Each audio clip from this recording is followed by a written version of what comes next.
Hi friends, welcome to Telugu tech tour. So మీరైతే ఈ వీడియోలో ఒక షిప్ అనేది కంప్లీట్గా ఎలా తయారవుతుందని చెప్పేసి నేనైతే ఇప్పుడు ఈ షిప్పింగ్ హార్బర్కి అయితే వచ్చాను.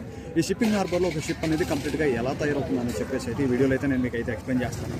సో ఇప్పుడు చూస్తున్నారు కదా మీరు చూస్తుంది ఏంటంటే ఇది ఒక కంప్లీట్గా షిప్పింగ్ బోట్ అంటారు. ఇది ఒక సముద్రంలో చేపలు పట్టడానికి ప్రత్యేకంగా రూపొందించినటువంటి ఇది ఒక పడవ.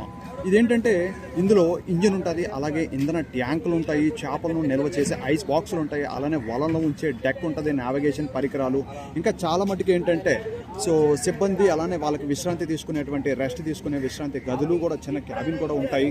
అండ్ అలానే మత్స్యకారులు ఎవరైతే ఉంటారో కంప్లీట్గా వాళ్ళ యొక్క వాతావరణ పరిస్థితులు కావచ్చు ఇంకా అనుకూలంగా ఉన్నప్పుడు ఈ బోట్లతో సముద్రాల్లోకి అయితే వెళ్ళి వలలైతే వేసి చేపలను పట్టుకుంటారు. అలాగే చేపల యొక్క వేట పూర్తయిక హార్బర్కు తిరిగి వచ్చి, అంటే చూస్తున్నారు కదా ఇదంతా కంప్లీట్గా షిప్పింగ్ హార్బర్. అంటే షిప్ని కంప్లీట్గా ఏంటంటే పార్కింగ్ చేసేటువంటి ఒక ఏరియానే షిప్పింగ్ హార్బర్ అని చెప్పొచ్చు. సో కంప్లీట్గా ఈ హార్బర్కి తిరిగి వచ్చేటువంటి చేపలను వేలం కేంద్రాలకు ఏంటంటే చాలా వాటికి ఏంటంటే మార్కెట్లకు తరలిస్తారు. ఇంతకు ముందు మనం చూసుకుంటే హిస్టరీ పరంగా ఆధునిక షిప్పింగ్ బోట్లలో అయితే జీపీఎస్, అలాగే షిప్ ఎక్కడుందని చెప్పేసి ఐడెంటిఫై చేయడానికి ఇంకా రేడియో కమ్యూనికేషన్ వంటి సాంకేతిక పరికరాలు కూడా ఉంటాయి వీటిలో. మీరు ఇంకా చూస్తున్నారు కదా ఆ షిప్లో పైన ఒక జెండా ఊగుతుంది, చూస్తారు కదా షిప్లో పైన జెండాలు కనిపిస్తున్నాయి చూడండి. అక్కడ ఒక ఇండియన్ ఫ్లాగ్స్లో కనిపిస్తున్నాయి కదా చూడండి. అదేంటంటే ఒక కమ్యూనికేషన్ డివైస్. ఏంటంటే ఈ షిప్ అనేది దాదాపుగా ఏంటంటే ఈ హార్బర్ ఏదైతే ఉంటుందో ఇక్కడ నుంచి దాదాపుగా ఒక 40 మైల్స్, అంటే 40 మైల్స్ అవే ఆల్మోస్ట్ ఏంటంటే మీరు చూడొచ్చు ఆ డివైస్ ఏంటంటే 40 మైల్స్ నుంచి కూడా ట్రాక్ చేస్తుంది. అంటే వాకీ టాకీస్ అయితే వీళ్ళైతే యూజ్ చేస్తారు. ఆ వాకీ టాకీస్ ఏంటంటే యూజ్ చేసి షిప్ అనేది ఎక్కడ ఉంది ఏంటని చెప్పేసి వీళ్ళ మధ్య అయితే ఒక కమ్యూనికేషన్ అయితే జరిగింది. సో ఇంకా అలానే ఇప్పుడు ఈ ship each and every individual ship కూడా ఇప్పుడు ఎలా తయారవుతుంది కూడా నేనైతే ఇప్పుడు మీకు ఎక్స్ప్లెయిన్ చేస్తాను. ఒకసారి అది కూడా చూసేద్దాం.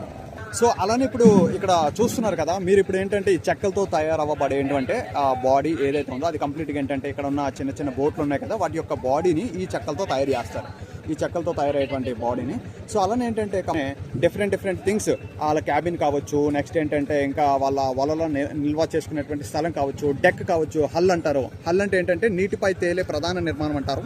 నెక్స్ట్ వచ్చేసి మాస్ట్ అంటే జెండా, అలాగే ఇంకా యాంటీనా లేదా లైట్ల కోసం కూడా ఏంటంటే మాస్ట్ యూజ్ చేస్తారు. అండ్ అలానే ఇంకా వచ్చేసి హార్బర్ యొక్క బెర్త్ అంటే బోట్ను కంప్లీట్గా సురక్షితంగా నిలిపేటువంటి స్థలం ఏదైతే ఉంటుందో హార్బర్ యొక్క బెర్త్ కంప్లీట్గా.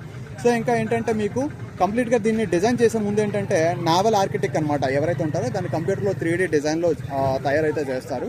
బట్ ఇక బోట్ ఏదైతే ఉందో మీరు చూస్తున్నారు ఇదైతే దానికి అంత అవసరం లేదు. ఇదంతా డైరెక్ట్గా వాళ్ళు ఏంటంటే ఒక చెక్కలతో అయితే ఈ విధంగా అయితే తయారు చేస్తారు. అండ్ ఫ్రంట్ పార్ట్ ఏదైతే చూస్తున్నారో అక్కడ వచ్చేసి కంప్లీట్గా మీకు వచ్చేసి వీల్ అయితే ఉంటుంది. సో దాన్ని ఏంటంటే మనము turbine profiler shaft or turbine profiler wheel అని చెప్పేసి చెప్తాము కంప్లీట్గా. ఎందుకంటే అది కంప్లీట్గా వాటర్ అనేది సైడ్ చేసి బోట్ ముందుకెళ్ళడానికి అయితే అవకాశం అయితే ఉంటుంది.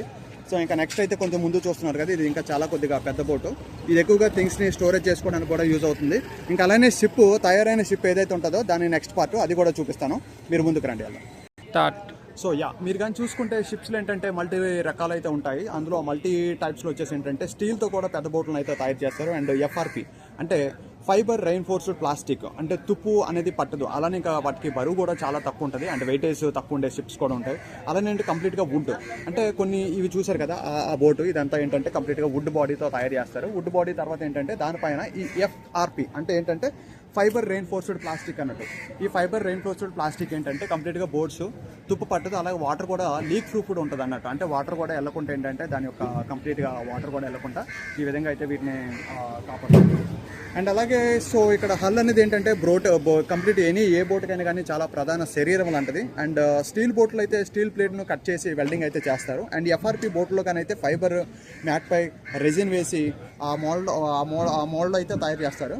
ఇంకా ఈ చూసారు కదా ఇదైతే ఇంజిన్ అమరిక ఉంటుంది. అలా సాధారణంగా ఏంటంటే 100 HP నుండి దాదాపుగా 600 HP వరకు ఏంటంటే మెరైన్ డీజిల్ ఇంజిన్ అయితే దీనికి అమర్చుతారు. ఆ మెరైన్ డీజిల్ కూడా నేను మీకు చూపిస్తాను, ఆ ఫ్రంట్ అయితే ఉంటుంది. సో జనరల్గా వీటిలో మెరైన్ డీజిల్ అనేది అమర్చుతారు. ఇంకా డెక్ మరియు క్యాబిన్ నిర్మాణం ఏంటంటే సిబ్బంది పనిచేసేటువంటి ఎవరైతే ఉంటుందో ఆ డెక్ని అయితే ఇక్కడ తయారు చేస్తారు. అందులో వచ్చేసి ఏంటంటే steering, GPS, radio, ship finder ఉన్న క్యాబిన్ అయితే కంప్లీట్గా నిర్మిస్తారు. సో ఇదండి ప్రజెంట్ అయితే నేను వీటి గురించి అయితే ఈ వీడియోలో చెప్పగలను. సో మీరు ఈ విధంగా ఏంటంటే మరిన్ని మంచి వీడియోస్ కోసం ఇంకా టెక్నికల్ వీడియోస్ కోసం అయితే మన తెలుగు టెక్ ట్యూర్ ఈ ఛానల్ అయితే సబ్స్క్రైబ్ అయితే చేసుకోండి. మీకు మరింత మంచి ఇన్ఫర్మేషన్స్ అయితే నేను ఇస్తాను. అండ్ అలానే మీకు కంప్లీట్గా వచ్చేసి ప్రజెంట్ ఈ షిప్పింగ్ హార్బర్లో ఉండేటువంటి షిప్స్ గురించి ఇంకా మరిన్ని మంచి వీడియోస్ కోసం అయితే నేనైతే మీకు ఎక్స్ప్లెయిన్ అయితే చేస్తాను. So thank you.